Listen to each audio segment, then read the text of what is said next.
Hi, I'm Tim. Welcome to Watchbox, and thanks for logging on. If you love this watch, email me, tmosso@thewatchbox.com. It's in the description below. It is your purchase and pricing email question line for buying this or any watch you see on any Watchbox platform. Please reach out to me directly. Email tmosso@thewatchbox.com for pricing details. Today, we are discussing a late 2017 release, of which only 66 were made in two flights of 28 and 38. This is one of the 28. f.p.journe Chronomètre Holland Holland. Those 66 watches produced over two flights from two separate Holland Holland Damascus steel firearms barrels. Of course, the upscale British gun maker lending two barrels from its museum collection to Francois-Paul Journe to create a watch that's somewhere between the Chronomètre Souverain and the Chronomètre Bleu, but with a character all its own. Now, these watches were all in steel, but the steel accessory bracelet was not standard. It was an upcharge option that this watch has.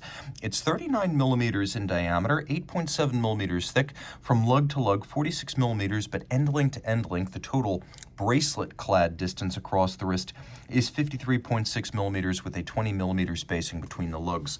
We'll throw it on my wrist, which is 16 centimeters in circumference, and you can see it does have more presence with the bracelet.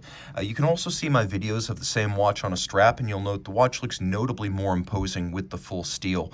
It's still flat though, easily fitting underneath the cuff, no issues there, but it will be broader across the wrist. So on the bracelet, I recommend this watch for a wrist no smaller than 15 centimeters in circumference. Once more, my wrist is 16 centimeters in circumference.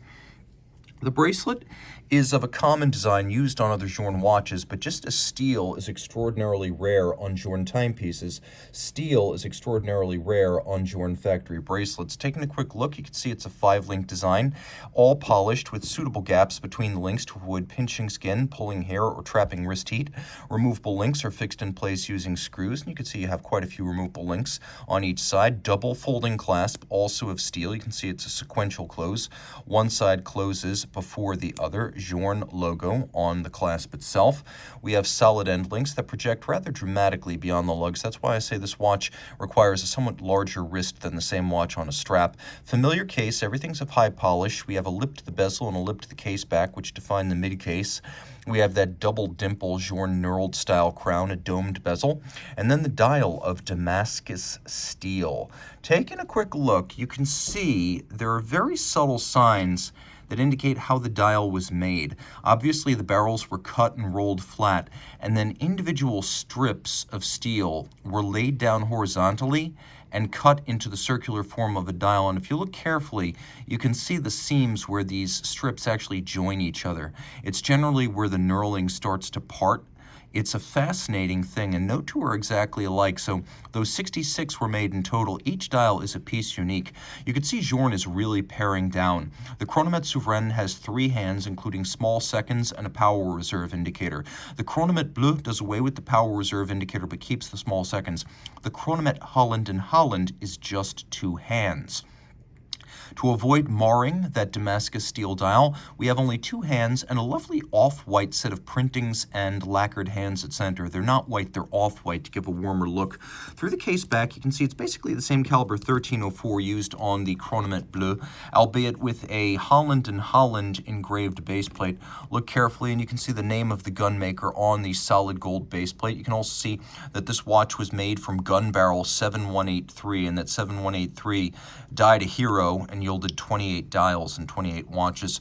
All this 30 meters water resistant twin mainspring barrels operating in series manual wind 56-hour power reserve. It has a 3 hertz beat rate. It is adjusted in 6 positions, not the chronometer standard of 5, but 6.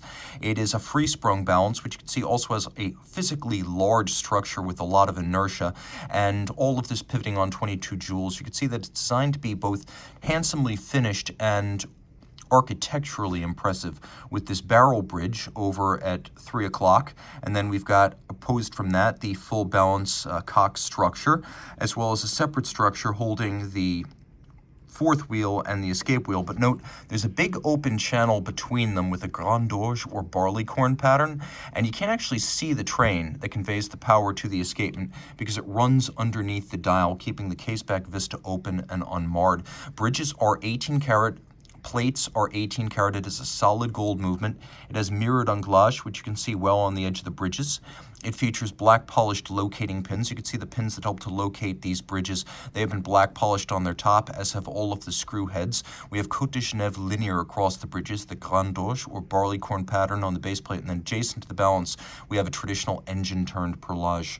Reach out to Team Mosso at thewatchbox.com for purchase and pricing details of this Chronomètre Holland and Holland on optional factory steel bracelet.